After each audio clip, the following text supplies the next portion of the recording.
Hello friends, welcome to nuclear classes. I am Jeet Verma. तो आज हम बात करने वाले हैं फिजिक्स के नेक्स्ट फर्स्ट चैप्टर के ऊपर, जो लाइट रिफ्लेक्शन एंड रिफ्रैक्शन वाला चैप्टर है। उसके अंदर जो इंपॉर्टेंट क्वेश्चंस हैं उनको देखेंगे हम, साथ साथ में जो उनके पीछे क्वेश्चंस के पीछे लगे कॉन्सेप्ट है उनको भी हम वन बाय वन करके मतलब समझते चलेंगे और पूरा चैप्टर को कंप्लीट कर लेंगे इन क्वेश्चंस के द्वारा ही। मेनली जो इन क्वेश्चंस का मोटिव है वो इस चैप्टर्स के टाइप्स ऑफ क्वेश्चन है, जो 30 क्वेश्चन मैंने इसके अंदर डाले हैं। तो आप 30 क्वेश्चन ना समझ के 30 टाइप्स समझना उनको कि उस टाइप के क्वेश्चन एग्जाम में पूछे जा सकते हैं और उससे रिलेटेड आप क्वेश्चन खुद ट्राई करने की कोशिश करना, ठीक है। पिछली जो अपनी टेस्ट सीरीज हुई है उनके अंदर भी आपको ये क्वेश्चन मिलेंगे, लगभग रिपीटेड भी हो सकते हैं एक दो क्वेश्चन, या फिर उस टाइप के क्वेश्चन मिल जाएंगे आपको। इससे आप पिछले क्वेश्चन अगर ट्राई करने की कोशिश करोगे इस चैप्टर से तो आपके भी आसानी से सोल्व हो जाएंगे, ठीक है। तो वन बाय वन हम स्टार्ट करते हैं। क्वेश्चन है, जो पहला क्वेश्चन है जो आपको सारे के सारे क्वेश्चन है वो नीचे दिख जाएंगे स्लाइड में। तो पहला क्वेश्चन देखा इसने, जैसे कि एक प्लेन मिरर के ऊपर क्वेश्चन है, जैसे कि प्लेन मिरर है, ठीक है, और इसके सामने एक लड़का खड़ा है, जैसे कि वो ये लड़का खड़ा है, और ऐसे बोल रखा है कि ये इसकी डिस्टेंस है वो ऐसे 20 मीटर है, ठीक है, और ये यहाँ पर इसकी इमेज बनी हुई है। बाद में 2 मीटर आगे चलता है तो मतलब इसकी परछाई से ऐसी कुछ बन जाएगी। तो डिफरेंस बताना है कितना कितना हो जाएगा उसकी पहले की और बाद वाले की इसके अंदर, मतलब इमेज और उसकी मतलब एक्चुअल पोजीशन के अंदर कितना डिफरेंस आ जाएगा, ठीक है। तो एक्चुअल में प्लेन मिरर के अंदर देखो क्या कॉन्सेप्ट लगता है। प्लेन मिरर के अंदर मेनली ज़्यादा डिस्कस नहीं किया होता, जो एनसीईआरटी उसके अंदर भी ज़्यादा डिस्कस नहीं किया होता, हमने पहले ही पढ़ा नहीं होता, लेकिन जो साइंस वाले बच्चे उन्होंने अच्छे से पढ़ा भी हुआ है और अच्छे से इसको डिस्कस भी किया गया है नेक्स्ट जो आगे है +1 +2 के अंदर, ठीक है। तो प्लेन मिरर के अंदर आपको एक दो पॉइंट याद रखने हैं। क्या क्या पॉइंट है वो, प्लेन मिरर होती है जो प्लेन मिरर का फोकस होता है, जो फोकस पॉइंट होता है इन्फिनिटी के ऊपर, इन्फिनिटी, ठीक है। फोकस पॉइंट प्लेन मिरर का इन्फिनिटी पे होता है, जहाँ पर जितनी डिस्टेंस ऑब्जेक्ट की है मिरर से, जितनी डिस्टेंस ऑब्जेक्ट की है उतनी डिस्टेंस पर जो मिरर का जो इमेज है वो भी उतनी डिस्टेंस पर बनेगी। जैसे कि ये 20 मीटर यहाँ पर एक लड़का खड़ा हुआ है, तो जो इसकी इमेज है वो भी यहाँ पर 20 मीटर पर ही बनेगी, ठीक है। तो ये सेंटर पॉइंट माना जाएगा इसका, और यहाँ से 20 मीटर पर ही इमेज बनेगी, 20 डिस्टेंस इतनी है, ठीक है। अगर ये 2 मीटर इसकी तरफ से चलता है या फिर मिरर को इस तरफ लाया जाता है तो ये 18 डिस्टेंस हो जाती है और इमेज भी ये 18, ठीक है। तो टोटल डिफरेंस है जो वो पहले वाली में और बाद वाली के अंदर वो कितना आया है, वो 4 मीटर आ जाएगा, क्योंकि 2 मीटर यहाँ से कम हो गया और 2 मीटर यहाँ से कम हो गया, ठीक है। तो 4 मीटर जो इसका डिस्टेंस के अंदर डिफरेंस आ जाएगा, ठीक है। ये मतलब डेफिनेशन अच्छे से नहीं पढ़ी मैंने, लेकिन इसका कॉन्सेप्ट यही आप पढ़ लोगे तो आपको पता चल जाएगा, ठीक है। बाकी देखो नेक्स्ट क्वेश्चन दे रखा है, the angle between the incidence ray and the plane mirror is 30, the total angle of between the incident ray and reflected ray is, ठीक है। देखो ये मतलब वैसे तो एक सिंपल सा क्वेश्चन लग रहा है आपको, जैसे पता है इंसिडेंट रे का एंगल और रिफ्लेक्शन का एंगल, ठीक है। आपको पता है कि जो रूल होता है रिफ्लेक्शन का और क्या रूल होता है इंसिडेंस रे का और रिफ्लेक्शन का रूल होता है कि जो एंगल इंसिडेंस एंगल है वो रिफ्लेक्टिव एंगल के इक्वल होता है, ठीक है। इंसिडेंट एंगल कौन सा होता है, ये आई, और उसको बोलते हैं रिफ्लेक्टेड एंगल आर, ठीक है। तो ये दोनों एंगल है वो इक्वल होते हैं, ठीक है। तो इसने बोला है कि इंसिडेंट एंगल और 30 डिग्री का बना रहे हैं, the angle between the incident ray and the plane mirror is 30 degree, the total angle between the incident ray and reflected ray will be. इसने बोला कि जो इंसिडेंट रे है ये है इंसिडेंट रे अपनी, ये है रिफ्लेक्टेड रे, ठीक है। इंसिडेंट रे और प्लेन मिरर के बीच का एंगल कितने दे रखे हैं, 30 डिग्री दे रखा है। उसने पूछा कि ये टोटल एंगल रिफ्लेक्टेड रे और इंसिडेंट रे का जो टोटल एंगल है वो कितना हो जाएगा, ठीक है। तो आपको पता है ये टोटल एंगल कितना होता है 180 डिग्री, 30 इस साइड हो गया 30 इस साइड हो जाएगा, ठीक है। तो 30 कितना होगा 60, यानी कि 180 माइनस 60 यानी कि 120 डिग्री एंगल बच जाएगा। ये वाला कितना एंगल बच जाएगा 120। एग्जाम के पॉइंट ऑफ व्यू से इम्पोर्टेंट क्वेश्चन है, थोड़ा सा आपको सोचने की जरूरत है इस क्वेश्चन को सोल्व करने से पहले, कौन सा पूछ रखा है और कौन सा आपको बताना है, ठीक है। तो इसने ये बता रखा है कि ये है इंसिडेंट रे और प्लेन मिरर के बीच का एंगल देखा 30 डिग्री, और इसने पूछा इंसिडेंट रे एंड रिफ्लेक्टेड रे के बीच का एंगल कितना होगा, ठीक है। तो ये कितना हो जाएगा 120 डिग्री का एंगल है ये इन दोनों के बीच का, ठीक है। यानी दोनों 60 डिग्री के एंगल पर पड़े थे। ये 90 डिग्री हो जाता है यहाँ पर, ऐसे टोटल 90 डिग्री आता है, ये 30 डिग्री दे दिया और ये 60 डिग्री दे दिया, 60 120 डिग्री एंगल बच गया इन दोनों के बीच का, ठीक है। तो नेक्स्ट क्वेश्चन देखो, the radius of curvature of spherical mirror is 20 metre, then its focal length is, focal length पूछ रखी है इसने, रेडियस दे रखी है, ठीक है। एक स्फेरिकल मिरर रखा है क्या, एक स्फेरिकल मिरर दे दिया है, जैसे ये मान लिया हमने कनकेव मिरर, ठीक है। तो इसने बोला radius of curvature, radius of curvature दे रखी है इसने, कितने दिया है 20 सेंटीमीटर, और फोकल लेंथ पूछी है, फोकस यहाँ पर होता है इसकी, फोकल लेंथ ये पूछ रखी है, ठीक है। तो आपको पता है कि जो फोकस होता है वो कितना होता है, जो फोकस होता है वो किसके बराबर होता है, फोकस होता है सेंटर बाय 2, यानी कि जो सेंटर से डिस्टेंस है, सेंटर ऑफ कर्वेचर की डिस्टेंस है, उसकी हाफ डिस्टेंस होती है फोकस की डिस्टेंस, ठीक है। तो ये कितना हो जाएगा, सेंटर की डिस्टेंस कितनी है 10, 20 बाय 2 यानी कि 10, ठीक है। ये थोड़े से आप याद रख लेना, इसको पोल बोलते हैं। देखो चलिए मैं आगे बता दूंगा आपको, पोल है, ये फोकस है, और ये क्या है, सेंटर है, ठीक है। ये इसके पॉइंट है डिफरेंट डिफरेंट, ये मतलब इसके क्वेश्चन करेंगे हम तब देखेंगे स्फेरिकल मिरर का। एक बार के लिए आप इतना याद रख लो कि जो फोकस होता है वो सेंटर का हाफ होता है, ठीक है। ये सेंटर होता है, ये रेडियस ऑफ कर्वेचर बोलते हैं इसको, सेंटर बोलते हैं इसको, सेंटर इसको इसलिए बोलते हैं क्योंकि ये अगर इस मिरर को हम पूरा करें कंप्लीट एक सर्कल की तरह, तो जो ये पॉइंट है ये इसका सेंटर होगा, इस सर्कल का सेंटर होगा, तो इसलिए इसको सेंटर ऑफ कर्वेचर बोलते हैं, ठीक है। जिस मिरर का सेंटर पॉइंट होगा और इसका ये सेंटर और पोल के बीच की हाफ डिस्टेंस होती है, इसको हम फोकस के द्वारा डिनोट करते हैं, एफ के द्वारा, ठीक है।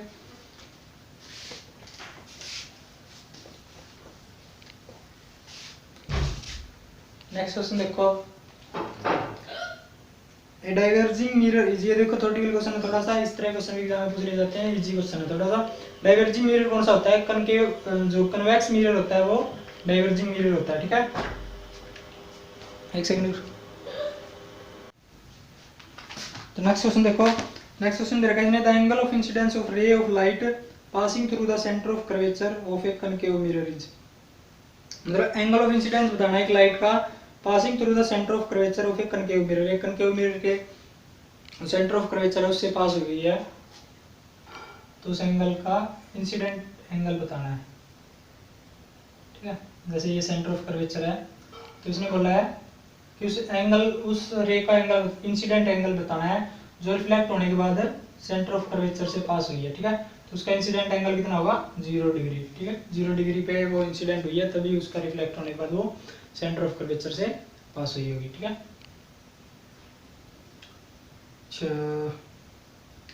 नेक्स्ट क्वेश्चन देखो, a ray of light passing from glass into air the angle of reflection will be, मतलब इसने बोला कि एक रे ऑफ लाइट है वो ग्लास में से एयर में होगी, जैसे ये रिफ्लेक्शन का क्वेश्चन है मेनली, इसके अंदर क्या बोला है, एक ग्लास है, ग्लास के अंदर से एक रे, मतलब ग्लास के अंदर ही कोई रे है और ग्लास में से रे पास हुई है, ठीक है।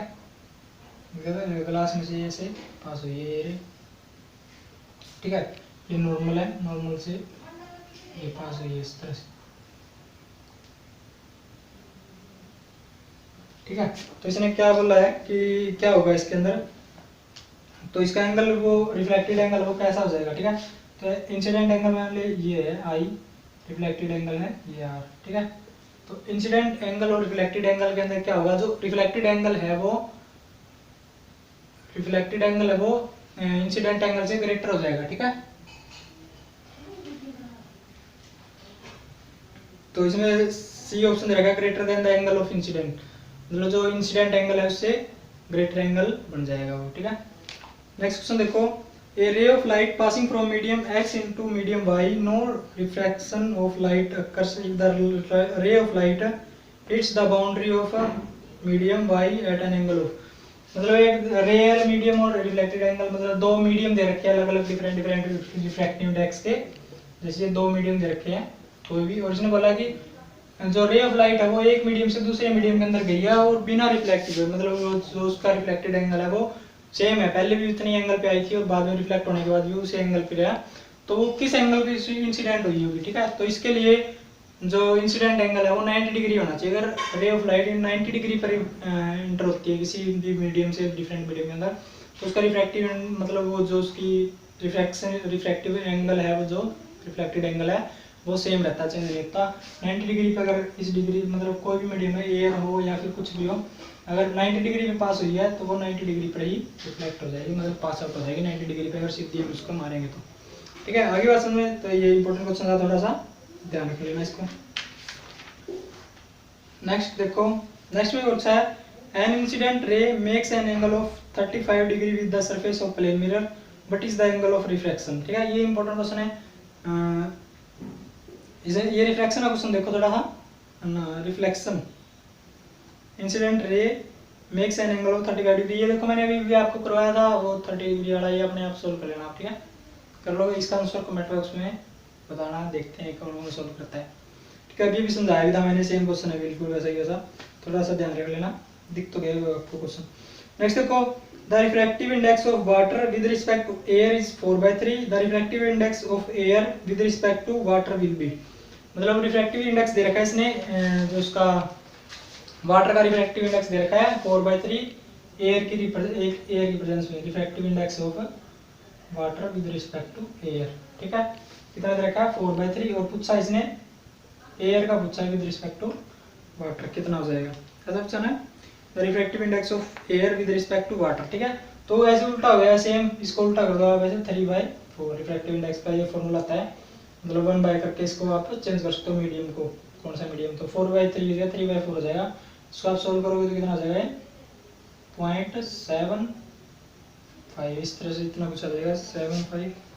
ठीक है, 0.75 इसका आंसर आ जाएगा। ठीक है, इजी क्वेश्चन है, थोड़ा सा ध्यान रखना। इस तरह क्वेश्चन एग्जाम में पूछे गए, प्रीवियस ईयर में भी ये पूछा गया, same as it is question. ठीक है, ऑप्शन तो मुझे पता नहीं थे, लेकिन ये 4/3 तो मुझे याद है ऐसा वैसा। ठीक है, रिफ्रैक्टिव इंडेक्स वाला आता है, थोड़ा सा ध्यान कर लेना इसको। ठीक है, अच्छा नेक्स्ट देखो, ए diverging lens is used in, मतलब जो डाइवर्जिंग लेंस है वो किस में यूज किया जाता है। डाइवर्जिंग लेंस मैंने अभी आपको बताया था, कौन सा होता है, जो डाइवर्जिंग लेंस होता है कनकेव लेंस। ठीक है, इस तरह का लेंस होता है ये, इसके अंदर ऐसे रे आती है तो ये ऐसे रिफ्लेक्ट कर देता है, इसको ऐसे डाइवर्ज कर देता है। ठीक है, और कन्वर्जिंग लेंस किसको बोलते हैं, कन्वेक्स लेंस, तो इसके अंदर ऐसी रे आएगी और ये सभी को ऐसे एक पॉइंट के ऊपर फोकस कर देगा। ठीक है, तो ये हो गया कन्वर्जिंग लेंस या फिर कन्वेक्स लेंस। कन्वेक्स लेंस को क्या बोलते हैं, कन्वर्जिंग लेंस, और कनकेव लेंस को क्या बोलते हैं, डाइवर्जिंग लेंस। ठीक है, इसको ध्यान रख लेना आप। कनकेव और कन्वेक्स में देखो, मिरर के अंदर क्या होता है, मिरर के अंदर ये वाला जो मिरर होता है इसको बोलते हैं हम कनकेव मिरर। ठीक है, और लेंस के अंदर कनकेव किसको बोलते हैं, इसको, लेंस को क्या, इसको क्या बोलते हैं, कनकेव नहीं, कन्वेक्स बोलते हैं इसको। कनकेव किसको बोलते हैं, कनकेव बोलते हैं इसको, ऐसे वाला जो लेंस होता है। लेंस के केस में ये होता है कनकेव लेंस, और मिरर के केस में ये होता है कनकेव मिरर। इसकी जो आउटर बाउंड्री ये होती है और रिफ्लेक्टेड बाउंड्री ये वाली होती है सामने वाली। ठीक है, और ये लेंस होता है, लेंस के अंदर ये इस तरह की शेप का होता है, उसको बोलते हैं कनकेव लेंस। ठीक है, और कन्वेक्स लेंस के अंदर देखो क्या होगा, जो अंदर वाली बाउंड्री है ये पॉलिश होगी और बाहर वाली बाउंड्री है ये रिफ्लेक्टेड बाउंड्री होगी। ठीक है, तो ये होगा अपना convex mirror and convex lens की बात करें तो ये हो गया अपना कन्वेक्स लेंस। ठीक है, बच्चे इसमें कंफ्यूज होते हैं, थोड़ा सा ध्यान में रख लेना आप, इसको नहीं समझ आता तो दोबारा फिर से आप रिपीट कर लेना थोड़ा सा बैक करके। ठीक है, तो ये कन्वेक्स लेंस और कनकेव मिरर, इसको आप अच्छे से समझ लेना। ठीक है, तो इसमें क्या पूछा हुआ देखो, इसने बोला है कि डाइवर्जिंग लेंस किस में यूज किया जाता है, डाइवर्जिंग लेंस या फिर जो इस तरह का जो लेंस होता है वो किसके अंदर यूज किया जाता है। ऑप्शन देखा है, मैग्नीफाइंग ग्लास को मैग्नीफाई करने के लिए, लेकिन नहीं, मैग्नीफाई करने के लिए इस लेंस का यूज नहीं किया जाता। किसका कौन सा यूज किया जाता है, कन्वेक्स लेंस का यूज किया जाता है मैग्नीफिकेशन के लिए। आपने देखा होगा जो लेंस वगैरह यूज करते हैं ऐसे रिसर्च के दौरान। ठीक है, car to see object on rear side, इसके अंदर लेंस यूज नहीं होता, मिरर यूज होता है रियर साइड देखने के लिए, पीछे की side. Speculate for the correction of short side होता है मतलब जिसको निकट दृष्टि दोष होता है, या फिर निकट दृष्टि दोष को कौन सा होता है, जिसके अंदर निकट की वस्तु तो साफ दिखाई देती है लेकिन दूर की वस्तु साफ नहीं दिखाई, इसको बोलते हैं निकट दृष्टि दोष या फिर शॉर्ट साइट। ठीक है, शॉर्ट साइट बोलते हैं, तो उसके अंदर ये यूज किया जाता है डाइवर्जिंग लेंस के द्वारा। क्या होता है कि जो रे ऑफ लाइट जो आंख से निकलती है वो आगे जाके डाइवर्ज होती है और ज्यादा दूर तक हमें दिखाई देने लग जाता है। आगे बात सुनो। ठीक है, इसलिए यूज किया जाता है इसको। नेक्स्ट देखो, the focal length of 4 convex lens P, Q, R and S 20, 15, 5 and 10 respectively. The lens having greater power is, मतलब किसने ये चार ग्रेटर मतलब चार लेंस दे रखे हैं, इनकी पावर फोकल लेंथ दे रखी है, कन्वेक्स लेंस है तीनों चारों, और इसने पूछा है कि ग्रेटर पावर किसके बराबर, मतलब पावर किसकी ज्यादा होगी। ठीक है, तो आपको बता दूं पावर किसके बराबर होता है, 1 बाय फोकल लेंथ के, यानी कि जिसकी फोकल लेंथ सबसे ज्यादा होगी उसकी पावर उतनी ही कम होगी, यानी कि अगर पावर ज्यादा करनी है तो हमें फोकल लेंथ कम रखनी पड़ेगी। ठीक है, तो इसके अंदर देखो फोकल लेंथ सबसे कम किसकी है, 5 सेंटीमीटर है, सबसे कम किसकी है, आर की, तो इसकी पावर सबसे ज्यादा हो जाएगी, आर की जो फोकल पावर है वो सबसे ज्यादा हो जाएगी। ठीक है, और कितनी हो जाएगी देखो 1/5 दे रखा है, तो इसकी पावर कितनी हो जाएगी 0.2 डायोप्टर। ठीक है, इसकी पावर हो जाएगी, रिप्रेजेंट करते हैं डायोप्टर के द्वारा, डी के द्वारा। ठीक है, the power of lens, next question दे रहा है, the power of lens is +2 dioptre, its focal length same है, इस तरह से 2 फोकल लेंथ दे रखा है ना, 2 पावर दे रखी है, फोकल लेंथ पूछी है तो 1/रेसिप्रोकल हो जाएगा इसका सेम। ठीक है, अच्छा नेक्स्ट देखो, in the concave reflector of a torch the bulb is placed, मतलब कि जो कनकेव मिरर होता है, जो क्या बोला इसने, कनकेव रिफ्लेक्टर, कनकेव रिफ्लेक्टर जो मिरर होता है उसके अंदर बोला है ये जैसे जो गाड़ी वगैरह होती है ना आपकी टॉर्च लाइट होती है गाड़ियों के अंदर, उसके अंदर इस तरह का लेंस लगा हुआ है, आपको देखा हो ये वाला सरफेस जो चमकीला होता है और बाहर वाला ये पॉलिश होता है। ठीक है, तो इसने बोला कि बल्ब है वो कहाँ पर प्लेस किया जाता है इसके अंदर, इस जो टॉर्च होती है उसके अंदर। ठीक है, तो आपको पता है जैसे इसके रूल देखोगे आप, तो ऐसे देखोगे आप, अगर आप रिफ्लेक्टेड रे अगर इन्फिनिटी से आती है तो वो फोकस से होकर पास आउट होती है। ठीक है, अगर इस तरह से अगर हम ऑब्जेक्ट को फोकस पे रखेंगे तो वो रिफ्लेक्ट होके इन्फिनिटी पे जाएगा। ठीक है, रिफ्लेक्ट होने के बाद वो कहाँ पर जाएगा, इन्फिनिटी पे। ठीक है, तो इसका हिसाब से क्या होगा, इन्फिनिटी पे ऐसे जाएगा यहाँ से। ठीक है, इन्फिनिटी पे बनेगा, मतलब इसकी इमेज रिफ्लेक्टेड एंगल पे, तो फोकस के ऊपर बल्ब को रखा जाता है ताकि जो उसकी रिफ्लेक्ट होने के बाद जो लाइट है वो इन्फिनिटी तक जा सके, ज्यादा दूर तक जा सके। ठीक है, तो इसीलिए जो बल्ब है उसको फोकस पॉइंट के ऊपर प्रेजेंट किया जाता है। आई बात समझ में? ठीक है, तो ये थोड़ा सा इंपॉर्टेंट क्वेश्चन है, इसको ध्यान रख लेना आप। ठीक है, इजीगा। अच्छा नेक्स्ट क्वेश्चन देखो, the star twinkles at night because of, मतलब जो स्टार होते हैं ट्विंकल करते हैं रात को, मिटमिटाते नजर आते हैं, वो किसके कारण नजर आते हैं, तो स्टार है वो ट्विंकल होते हैं बिकॉज ऑफ रिफ्रैक्शन। ठीक है, क्या होता है कि जो अपनी एनवायरनमेंट होती है उसके अंदर डिफरेंट डिफरेंट टाइप की लेयर्स होती हैं, एयर की लगा लो या फिर मतलब अलग अलग टाइप से गैसेस की भी होती है, और डिफरेंट डिफरेंट टाइप की और बहुत सारे मतलब स्फीयर्स होते हैं, तो उनके द्वारा जो उनके उनसे इमिट हुई लाइट है वो रिफ्लेक्ट होती ऐसे आती है, तो हमें वो ऐसे लगता है कि उसकी प्लेसमेंट है वो कभी इस साइड हो रही है, कभी इस मतलब चेंज हो रही है, या फिर हम उसको ट्विंकलिंग बोल देते हैं, यानी कि वो चमकता हुआ हमें दिखाई दे रहा है ऐसे चसबुच ऐसे ट्विंकल ट्विंकल करता दिखाई देता है हमें जो स्टार है। ठीक है, तो इसका मेन रीजन है रिफ्लेक्शन। ठीक है, और भी ऐसे के अंदर जैसे कि जो एक ये क्या बोलते हैं उसको, प्रकीर्णन बोलते हैं हिंदी में, ध्यान है मुझे, इंग्लिश में ऐसा बोलते हैं, क्योंकि जो मतलब इन्वायरमेंट होता है, जो आसमान है अपना जो ब्लू कलर का क्यों दिखाई देता है, वो इसी कारण वो उसके पीछे अलग रीजन होता है, जैसे प्रकीर्णन बोलते हैं। जैसे अपने इन्वायरमेंट के अंदर आपने देखा होगा, जैसे कि कोई अगर आप कोई गत्ता लेते हो और उसके बीच में होल कर देते हो और यहाँ पर ऐसे कोई लाइट गुजारते हो, तो लाइट देखोगे आप इस साइड और इस साइड ऐसी तरह से मतलब आउट होती है, साइड में वो आउट होती दिखाई देती है, ना कि सीधी जाके किसी पेज के ऊपर लगती है, बल्कि वो मतलब और भी अपनी वेव्स जो वेव नेचर होती है उसको प्रदर्शित होती है। ठीक है, तो जो अपना इन्वायरमेंट है वो ब्लू कलर का दिखाई देता है, उसके पीछे कारण होता है प्रकाश का प्रकीर्णन। ठीक है, जो प्रकाश है वो मतलब जो अपने इन्वायरमेंट के अंदर छोटे छोटे मिट्टी के कण है उनके द्वारा रिफ्लेक्ट होके, मतलब उसके द्वारा डायफ्रैक्शन होती है उसके साथ, डायफ्रैक्ट होके वो मतलब कि फैल जाता है, तो इसके कारण जो वैसे एक्चुअल में जो अपना इन्वायरमेंट जो आसमान है उसका कलर होता है ब्लैक कलर का, लेकिन प्रकाश का प्रकीर्णन होने के कारण वो हमें ब्लू कलर का दिखाई देता है। ठीक है, डायफ्रैक्शन बोलते हैं इसको। ठीक है, डायफ्रैक्शन ध्यान आ गया अब तो। ठीक है, तो जो ट्विंकलिंग है वो किसके कारण होता है, रिफ्रैक्शन के कारण। आइए उसमें।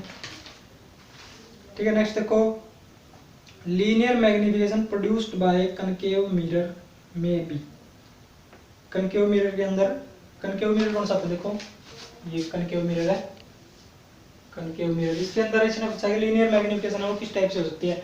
मैग्निफिकेशन से हम ये समझते हैं कि जो उसका ऑब्जेक्ट है और जो इमेज है उनके बीच का साइज का रेशियो कितना होगा। ठीक है, साइज का रेशियो कितना होगा, मतलब कि अगर जैसे कि ये ऑब्जेक्ट मान लिया मैंने 5 सेंटीमीटर का ऑब्जेक्ट है ये यहाँ पर, और इसकी इमेज रिफ्लेक्ट होने के बाद 3 सेंटीमीटर की बन रही है यहाँ पर, तो हम ये समझेंगे कि जो साइज मैग्निफिकेशन है वो कम हो गई है, ठीक है। तो कनकेव इसके अंदर पूछा है कनकेव मिरर है उसके अंदर मैग्निफिकेशन किस तरह से चेंज होती है, तो कनकेव मिरर के अंदर मैग्निफिकेशन इस तरह से चेंज होती है कि जो इमेज का साइज है वो ऑब्जेक्ट से छोटा ही बन सकता है, ऑब्जेक्ट के सेम साइज का भी बन सकता है और ऑब्जेक्ट से बड़ा भी बन सकता है, ठीक है।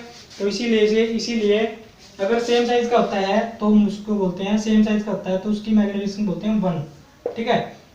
और इमेज से छोटा होता है, मतलब ऑब्जेक्ट से छोटा होता है इमेज का साइज, तो हम उसको बोलते हैं लेस देन 1, ठीक है। और ऑब्जेक्ट से बड़ा होता है तो हम उसको बोलते हैं ग्रेटर देन 1, ठीक है, ग्रेटर देन 1। आगे बात समझ, ठीक है। तो इसके अंदर कनकेव मिरर के अंदर क्या होगा कि जो साइज है वो एक 1 से बड़ा या फिर 1 से छोटा, तीनों साइज का जो इमेज है वो बन सकती है, ठीक है, ऑब्जेक्ट के साइज के हिसाब से, ठीक है। और वही बात करें हम कन्वेक्स मिरर की, तो कन्वेक्स मिरर के अंदर जो कन्वेक्स मिरर होता है, कन्वेक्स मिरर, इसके अंदर जो ऑब्जेक्ट का जो साइज है, इमेज का साइज है हमेशा छोटा ही रहता है। जो अपने जो व्हीकल होते हैं ना, साधन होते हैं, उनके जो पीछे का हिस्सा देखने के लिए जो मिरर लगे होते हैं वो इसी टाइप के मिरर होते हैं, कन्वेक्स मिरर होते हैं, ठीक है। तो उनके अंदर जो ऑब्जेक्ट का साइज, जो इमेज का साइज है वो छोटा कर दिया जाता है, ऑब्जेक्ट से बहुत छोटा हो जाता है, ठीक है। नेक्स्ट देखो स्नेल लॉ का रूल पूछा है, ये क्वेश्चन मैंने पीपीटी में उसके अंदर अपने प्रैक्टिस शीट के अंदर भी डाला था, ठीक है। तो स्नेल लॉ का फॉर्मूला होता है mu equal to sine i by sine r, ठीक है। रिफ्रैक्टिव इंडेक्स फाइंड आउट करने के लिए ये रूल था, ठीक है। इसके बारे में ज़्यादा डिटेल नहीं पढ़नी हमें, जो अपने लेवल के हिसाब से हम हमारे लिए सफिशिएंट है। स्नेल लॉ का रूल याद रख लो, sine i by sine r, ठीक है, म्यू से रिप्रेजेंट करते हैं इसको। नेक्स्ट देखो, एक converging lens is that which is, converging lens कौन सा होता है, जो कलेक्ट करता है रे, मतलब जो रे होती है इनको ऐसे कन्वर्ट कर देता है, मिला देता है, इनको बोलते हैं कन्वर्जिंग लेंस, ठीक है। तो ये बोलते हैं कलेक्टिंग रे, जो रे को कलेक्ट करता है उसको बोलते हैं कन्वर्जिंग लेंस, और जो डिफ्रैक्ट करता है उसको बोलते हैं डाइवर्जिंग लेंस, ठीक है। नेक्स्ट देखो, when A ray of light passes from optically rarer medium to optically denser medium is, optically जो रेयर मीडियम है उससे डेंसर मीडियम की तरफ जाएगा, ठीक है। रेयर मीडियम से डेंसर मीडियम की तरफ जाएगा तो क्या होगा, जो वो लाइट है वो क्या टुवर्ड द नॉर्मल की तरफ झुक जाएगी।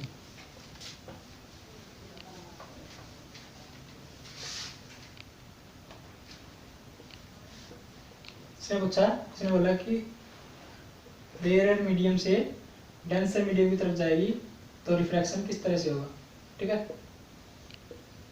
तो रेयर मीडियम यानी कि एयर वाला, और डेंसर मीडियम या फिर कोई भी मीडियम बोल दिया, ठीक है, कोई भी पानी, तेल, शीशा कुछ भी हो, ठीक है। तो इसके अंदर क्या होगा, जो रे ऑफ लाइट है वो टुवर्ड द नॉर्मल, जो ये नॉर्मल है इसकी तरफ मुड़ जाएगी, ठीक है। तो इसका रिफ्लेक्टिव एंगल क्या हो जाएगा, कम हो जाएगा, ठीक है। अगर मतलब रिवर्स करके देखें हम तो इसके अंदर उल्टा हो जाएगा, ये वाला ये अवे फ्रॉम द नॉर्मल हो जाएगी, ठीक है। अगर मीडियम से एयर की तरफ जाएंगे तो away from normal, and air से मीडियम की तरफ आएंगे तो टुवर्ड द नॉर्मल हो जाएगा, ठीक है। इंपॉर्टेंट क्वेश्चन है, थोड़ा सा याद रख लेना इसको, ठीक है, एग्जाम में पूछा जा सकता है, पहले ही पूछा गया है, ठीक है। मैंने भी ये क्वेश्चन डाले थे, आपको सभी को पता भी होगा, लेकिन सभी को नहीं, मतलब 1-2 को नहीं पता तो वो याद रख लेना। आपका मतलब 1-2 बच्चे हैं जिनका अच्छा स्कोर नहीं हो पा रहा है, लेकिन आप थोड़ा सा प्रैक्टिस करो, अभी भी टाइम है आपके पास, 20-25 दिन का टाइम बचा हुआ है, 20-25 तो मतलब वो लग भी जाएंगे इतने तो, ठीक है। तो आप अपनी तैयारी रख लो, लगभग मतलब जिसने वीडियो नहीं देखी है वो सारी वीडियो एक बार जरूर देख लेना, बहुत इन्फॉर्मेटिव वीडियो है, ठीक है। और जो टेस्ट सीरीज थी, मतलब जिन्होंने लगा ली उन्होंने लगा ली, 1-2 वैसे बची हुई है वो बाद में मिलेंगे हम, ठीक है। लेकिन जिन्होंने नहीं लगाई वो ज्वाइन कर सकते हैं, अभी तो नहीं, हम दोबारा से एक बैच और शुरू करेंगे टेस्ट सीरीज के लिए, ठीक है। जिन्होंने पहले कर ली उनके लिए जरूरी नहीं है, लेकिन फिर भी अपनी मर्जी से कोई देना चाहे, मतलब जिनका पहले वाले टेस्ट सीरीज के अंदर अच्छा स्कोर नहीं था, तो मतलब सेम ही है, टेस्ट सीरीज सेम रहेगी, मतलब एडिट वगैरह नहीं कर सकता मैं, ज़्यादा टाइम लग जाता है, पहले भी बहुत ज़्यादा टाइम लग जाता है, ठीक है। मैं वैसी की वैसी एज इट इज़ प्रोवाइड करूँगा, आपके पास पहले भी होगी वो, लेकिन आप फिर भी अगर देना चाहो तो अपनी रैंक वगैरह पता करने के लिए, आपकी पोजीशन पता करने के लिए तो दे सकते हो, ठीक है, ऐसी कोई बात नहीं है, ठीक है। दोबारा से हम स्टार्ट करेंगे, उसके लिए हम दोबारा से अनाउंसमेंट कर देंगे, ज़्यादा पब्लिकली नहीं करेंगे हम, वैसे ही कर देंगे ग्रुप के अंदर, ग्रुप बनाया व्हाट्सएप ग्रुप है बड़ा, अगर कोई ज्वाइन होना चाहे तो हो सकता है, मेरा व्हाट्सएप नंबर है, वहाँ पर मुझे मैसेज कर देना, ठीक है। तो ठीक है, ज़्यादा बात नहीं करते हैं, नेक्स्ट पे देखो। नेक्स्ट क्वेश्चन देखो, light propagate in the form of, जो लाइट है वो किसके अंदर प्रोपेगेट करती है, मतलब किस तरह से मूव करती है। तो लाइट होती है, उसकी नेचर होती है, एक पार्टिकल नेचर होती है, एक वेव नेचर होती है। पार्टिकल नेचर जो अपने फोटो इलेक्ट्रिक इफेक्ट है, आइंस्टाइन ने बताया था ई इक्वल टू एम जी के, उसके द्वारा पता चलता है कि जो लाइट है उसकी पार्टिकल नेचर होती है, ठीक है। फोटो इलेक्ट्रिक इफेक्ट आपको पता होगा, जो अपनी सोलर प्लेट होती है उसके ऊपर ही काम करती है, ठीक है। तो फोटो इलेक्ट्रिक जो लाइट है उसकी जो पार्टिकल नेचर है वो आइंस्टाइन ने बताई थी, फोटो इलेक्ट्रिक इफेक्ट के द्वारा हमें पता चलता है। और जो ये इमेज वगैरह बनती है, रिफ्लेक्टिव रिफ्रैक्टिव, ये सारी ये वेव नेचर को शो करते हैं इसको, जो डायफ्रैक्शन की प्रोसेस है, जो सारी ये वेव नेचर को इसको शो करती है, ठीक है। तो इसने बोला है कि जो लाइट है वो किसके अंदर प्रोपेगेट करती है, तो लाइट है वो इलेक्ट्रोमैग्नेटिक वेव के अंदर चलती है, ठीक है। इलेक्ट्रोमैग्नेटिक वेव की नेचर के अंदर फॉर्म करती है, इलेक्ट्रिक और मैग्नेटिक दोनों के अंदर, ठीक है। इलेक्ट्रोमैग्नेटिक वेव बोलते हैं इसको। नेक्स्ट देखो, एक concave mirror can not be used as, concave mirror है वो किसके अंदर यूज नहीं किया जाता। कनकेव मिरर आपको पता है, कनकेव मिरर का क्या काम करता है, सेम साइज का दिखा सकता है, यानी कि प्लेन मिरर की तरह यूज किया जा सकता है। अच्छा, ऑब्जेक्ट से बड़ा दिखा सकता है, यानी कि किसके अंदर, ऑब्जेक्ट से बड़ा, बड़ा ऑब्जेक्ट से बड़ा भी इमेज बना सकता है, और ऑब्जेक्ट से छोटा भी इमेज बना सकता है, ठीक है। और जो कनकेव जो अपना वो था, क्या था वो, कन्वेक्स कन्वेक्स मिरर था, उसके अंदर मेनली छोटी इमेज ही बनती है, छोटी इमेज ही बनती है और कोई छोटी इमेज नहीं बनती, ठीक है। तो इसने बोला है कि कनकेव मिरर को किसके अंदर यूज नहीं कर सकता, मैग्नीफाइंग मिरर, यानी कि जो ऑब्जेक्ट है, ऑब्जेक्ट को बड़ा बनाने के लिए हम यूज कर सकते हैं इसको। इसकी पोजीशन आगे पीछे करनी पड़ेगी थोड़ी सी, ठीक है। इसकी पोजीशन के ऊपर जैसे किस तरह से जो इमेजेस के साइज है वो चेंज होते हैं, वो मैं आपको बताऊंगा क्वेश्चन कंप्लीट होने के बाद, ठीक है। तो मैं उसको मैग्नीफाई करके देखते हैं ऑब्जेक्ट को इमेज की तरफ है, ठीक है। पहला ऑप्शन इसका कैंसिल हो जाएगा। टॉर्च रिफ्लेक्टर के, टॉर्च के अंदर क्या हुआ है, इन्फिनिटी पे, इसके लिए मैं जो लाइट जो बल्ब है उसको, उसका थोड़ा सा लोकेशन चेंज करनी पड़ेगी, तो हम उसके रिफ्लेक्टेड रे के अंदर भी इसको यूज कर सकते हैं, टॉर्च के अंदर भी, ठीक है। टॉर्च के अंदर तो करते ही है मेनली, टॉर्च रिफ्लेक्टर के रूप में फोकस के ऊपर इसको रखते हैं, ठीक है। डेंटिस्ट मिरर के अंदर भी हम रखते हैं इसको बड़ा बनाने के लिए। Rear view of mirror, rear जो अपने जो व्हीकल होते हैं, साधन होते हैं, उनके पीछे का दृश्य देखने के लिए नहीं करते, क्योंकि जो उनकी लोकेशन है, जो मिरर की लोकेशन है वो चेंज होती रहती है, कभी पास आए, कभी, मतलब उसकी हम फिक्स नहीं कर सकते कि साइज छोटा हो जाए, छोटा तभी होगा साइज जब उसके किसी फिक्स पॉइंट के ऊपर आएगा, ठीक है। तो हम ऐसा कुछ नहीं कर नहीं सकते कि उसका साइज है वो छोटा हो जाए, लेकिन परमानेंट हमें छोटा ही दिखाई देना चाहिए, इसलिए हम रियर मिरर के अंदर कनकेव मिरर को यूज नहीं कर सकते, ठीक है।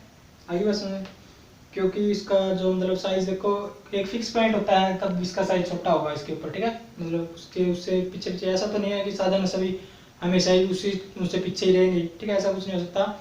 लेकिन परमानेंट रखने के लिए हमें उस जो कन्वेक्स लेंस है, कन्वेक्स मिरर है, उसका यूज करना पड़ेगा, ठीक है। तो आप ये कन्वेक्स लेंस, कन्वेक्स मिरर और कनकेव मिरर, इनको थोड़ा सा कन्फ्यूज मत होना, थोड़ा सा अच्छे से ध्यान में रख के एक बार रिवाइज कर लेना, ठीक है। एग्जाम में आपको इसके अंदर कंफ्यूज नहीं होना है, ठीक है। तो नेक्स्ट क्वेश्चन देखो, टू लेंसेज दे रखे हैं, पावर दे रखी है 10 डायप्टर और -2 dioptre are in contact, the resultant will be, ठीक है। एक दे रखा है +10 डायप्टर एंड एक -2 डायप्टर, दो लेंस दे रखे हैं, ठीक है। अगर इन दोनों को जोड़ दिया है और पूछा है कि जो रिजल्ट है वो क्या होगा, ठीक है। रिजल्ट के तौर पे देखो, पावर को अगर आप दो पावर दे रखी है तो उसको जोड़ना तो आप डायरेक्ट जोड़ सकते हो, P1 + P2, ठीक है। तो इसको कैसे जोड़ोगे आप, 10 - 2, यानी कि प्लस का 8 डायप्टर है जो पावर हो जाएगी, जो नेक्स्ट जो नया मिरर जो नया लेंस बनेगा उसकी, ठीक है। आइए समझ, ठीक है। नेक्स्ट देखो, refractive index of glass is 1.5, what is the speed of light in glass, speed of light in vacuum. Speed of light ध्यान रखना, स्पीड ऑफ लाइट कितनी होती है, स्पीड ऑफ लाइट होती है 3 × 10⁻8 मीटर पर सेकंड, ठीक है। स्पीड याद रखना, एग्जैक्टिव एचटीज में पूछा जा सकता है एग्जाम के पॉइंट ऑफ व्यू से, ठीक है। लाइट की स्पीड कितनी होती है, तो इसने बोला है refractive index of glass is 1.5, refractive index कितना है 1.5 दे रखा है। और what is the speed of light in glass, speed of light देखो, इसके लिए स्पीड निकालने के लिए क्या करना होता है, रिफ्रैक्टिव इंडेक्स के लिए म्यू इक्वल टू होता है c/n, ठीक है। c यहाँ पर किसके लिए रिप्रेजेंट कर रहा है, speed of light by n, मतलब speed of light in air, air के अंदर है ये इतनी स्पीड, ठीक है। Speed of light in air divided by speed of light in medium, medium के अंदर स्पीड ऑफ लाइट, ठीक है। तो इसने बोला है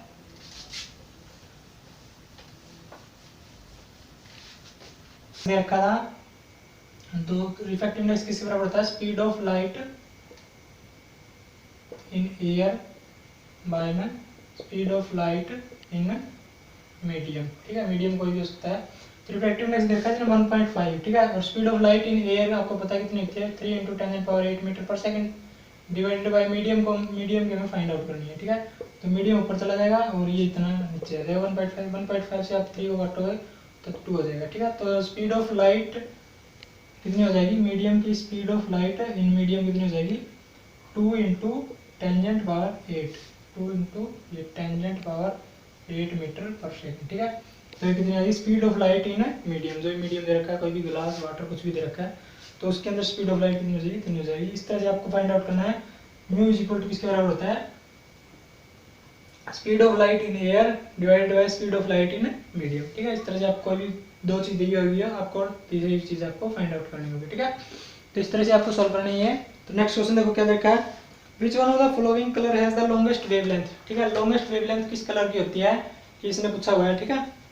तो लॉन्गेस्ट वेवलेंथ किस कलर की होती है, देखो जैसे कि आपको पता है 7 कलर होते हैं, विबग्योर इसको रिप्रेजेंट करते हैं ऐसे, विबग्योर, ठीक है। तो जो आर वाला है रेड कलर है, जो रेड कलर को रिप्रेजेंट करता है, इसकी वेवलेंथ सबसे ज्यादा होती है। और सबसे कम वेवलेंथ किस कलर की होती है, वायलेट कलर की सबसे कम वेवलेंथ होती है और रेड कलर की सबसे ज्यादा वेवलेंथ होती है, ठीक है। इसी तरह से हम बात करें इंटेंसिटी की, इंटेंसिटी, ठीक है। एग्जाम में पूछ सकते हैं, इंटेंसिटी भी आप याद रख लो, कोई बुराई नहीं है। इंटेंसिटी के अंदर क्या आता है, इंटेंसिटी सबसे ज्यादा कौन से कलर की होती है, वायलेट कलर की इंटेंसिटी सबसे ज्यादा होती है और रेड कलर की इंटेंसिटी सबसे कम होती है, ठीक है। इसलिए जो मतलब जो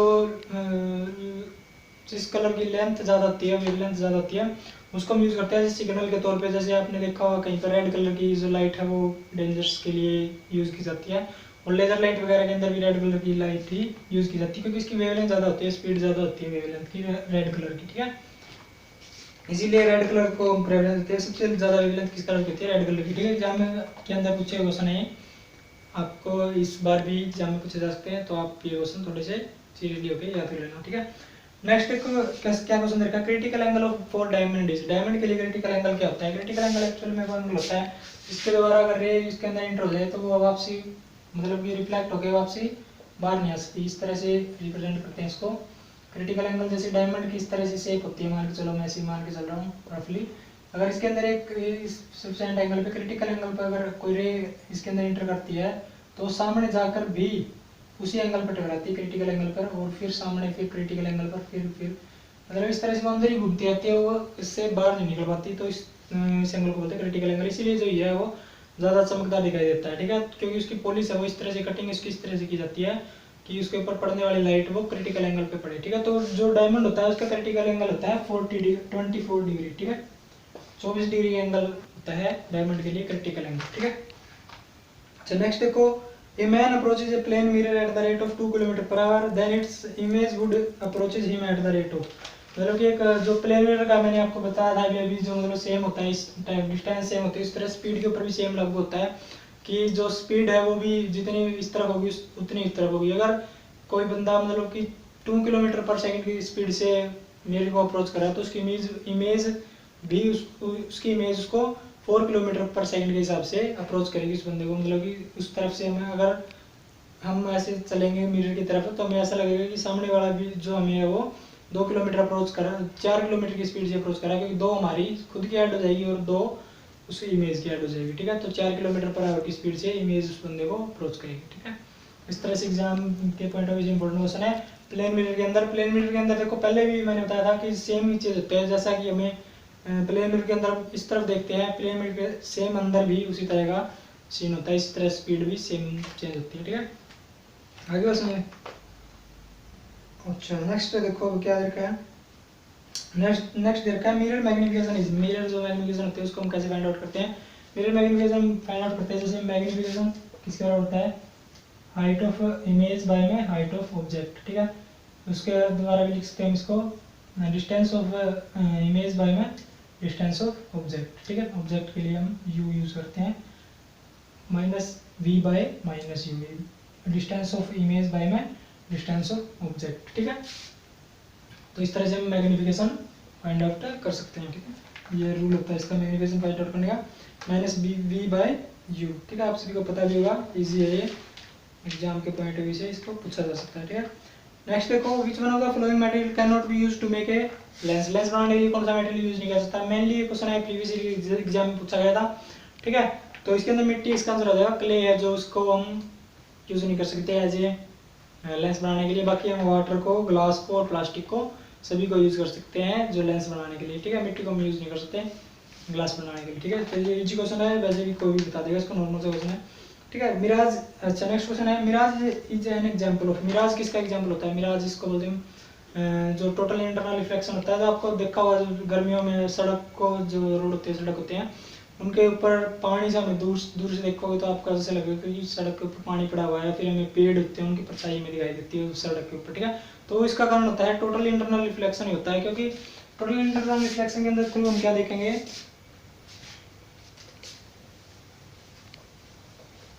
टोटल इंटरनल रिफ्लेक्शन के अंदर देखते हैं हम कि देखो जैसे कि एक ये रे आई, ठीक है, और ये इसके अंदर से रिफ्लेक्ट हो गई किसी मतलब ये मीडियम के अंदर, तो क्या हुआ इस तरह से, फिर ये इस तरह से इस तरह से इस तरह से इस तरह से चलती जाएगी, ठीक है। तो बाद में एक एंगल ऐसा आएगा कि इसके द्वारा ये मतलब रिफ्लेक्ट ना होकर रिफ्लेक्ट होनी शुरू हो जाएगी, ठीक है। तो मतलब कि ये इस तरह से टकरा के वापसी इस तरह से आ जाएगी। देखो आपने देखा होगा कोई जो गाड़ियों के शीशे होते हैं, आपको पता होगा, गाड़ियों के शीशे के अंदर आप ऐसे देखोगे तो आपको ऐसा मतलब वैसे सामने से देखोगे तो आपको सारा कुछ दिखाई देगा सामने से, लेकिन आप ऐसे टेढ़े होते जाओगे तो आपको क्या होगा कि परछाई बनने मतलब वो ऐसे लगेगा कि मिरर की तरह व्यू बनने लग जाएगा वो, ठीक है। कि जैसे प्लेन मिरर या फिर कोई भी मिरर है उसके अंदर आपको उसकी सामने वाले की इमेज दिखाई देनी शुरू हो जाएगी, ठीक है। तो टोटल इंटरनल रिफ्लेक्शन होता है। इसका यूज मेनली जो पेशेंट जो डॉक्टर होते हैं वो भी यूज़ करते हैं, जो अपने से बॉडी के अंदर कैमरा वगैरह डालती है बॉडी के इंटरनल डायग्राम लेने के लिए, EMR बोलते हैं इसको, MRI बोलते हैं शायद, जो पाइप से डालते हैं अपनी बॉडी के अंदर। तो वो टोटल इंटरनल रिफ्लेक्शन के अंदर थ्रू काम करता है। वो क्या होता है कि इस तरह से एक पतली सी नाड़ी होती है और उसके ऊपर ऐसे रे डाली जाती है और वो रे इस तरह से चलती जाती है और वो पूरी बॉडी के अंदर रोशनी पहुंचा देती है, ठीक है। तो इसीलिए इसको बोलते हैं टोटल इंटरनल रिफ्लेक्शन, ठीक है। टोटल इंटरनल रिफ्लेक्शन का फिनोमेना होता है मिराज और ये ऑप्टिकल फाइबर बोलते हैं इसको, ऑप्टिकल फाइबर भी किसके जो टोटल इंटरनल रिफ्लेक्शन है उसके प्रिंसिपल के ऊपर काम करते हैं, ठीक है। एग्जाम के पॉइंट ऑफ व्यू से इंपॉर्टेंट क्वेश्चन है, एग्जाम में पूछा जा सकता है, ठीक है। अच्छा नेक्स्ट देखो आप, primary colour of light is, light के प्राइमरी कलर है वो कौन से होते हैं, ठीक है। प्राइमरी कलर लाइट कहते हैं रेड, ब्लू एंड ग्रीन, ठीक है। ये एग्जाम के पॉइंट ऑफ व्यू से इंपॉर्टेंट क्वेश्चन है, एग्जाम में पूछा जा सकता है। Red, blue and green primary colour find out माने जाते हैं, ठीक है। अपने जो 7 कलर होते हैं उनमें से प्राइमरी कलर कौन सा होता है, रेड, ब्लू एंड ग्रीन, ठीक है। याद रख लेना आप इसको, ठीक है। देखो नेक्स्ट देखो, विजिबल लाइट की फ्रीक्वेंसी पूछ रखी है, जो फ्रीक्वेंसी ऑफ विजिबल लाइट की जो फ्रीक्वेंसी होती है वो होती है 10 × 10 की पावर 15 हर्ट्ज, ठीक है, हर्ट्ज इसको बोलते हैं। जो साइंटिस्ट के नाम पे रखा हुआ है इसका, फ्रीक्वेंसी को फाइंड आउट करने का जो सिंबल होता है, डोनेट करने का सिंबल होता है हर्ट्ज, ठीक है। HZ से डिनोट करते हैं। इसकी विजिबल लाइट कितनी होती है, 10 की पावर 15, ठीक है। नेक्स्ट देखो, which colour of light travel through the glass with the minimum speed से कौन सा कलर ट्रेवल करेगा ग्लास के अंदर, ठीक है। ग्लास हो या फिर कोई भी मीडियम हो, जो मतलब स्पीड है वो वेवलेंथ के ऊपर मैंने बताया था आपको। जैसे रेड कलर की वेवलेंथ सबसे ज़्यादा होती है, स्पीड भी सबसे ज़्यादा किसकी होती है, रेड कलर की होती है। मीडियम कोई भी हो, मीडियम अगर इसने पूछा जैसे कि ग्लास बोल दिया इसने स्पेशली ग्लास मीडियम, तो ग्लास के अंदर स्पीड सबसे कम पूछी इसने, सबसे कम कौन सी होती है, वायलेट कलर की स्पीड सबसे कम, ग्लास हो या फिर कुछ भी हो, ठीक है, कंपैरिजन करेगा। तो इसलिए तो वाटर जो ग्लास है उसके अंदर सबसे कम स्पीड कौन से कलर की हो जाएगी, वायलेट कलर की। और सबसे ज़्यादा पूछी जाए तो रेड कलर की सबसे ज़्यादा वेवलेंथ होती है, तो उसकी स्पीड भी सबसे ज़्यादा हो जाएगी, ठीक है। इंपॉर्टेंट क्वेश्चन है, ठीक है। तो जो इसके इंपॉर्टेंट क्वेश्चन थे ये इतने थे, ठीक है। तो आप इनमें से सभी क्वेश्चन ट्राई करना, जो इतने इससे रिलेटेड आपको कोई क्वेश्चन दिखे तो उसको अटेम्प्ट करने की कोशिश करना।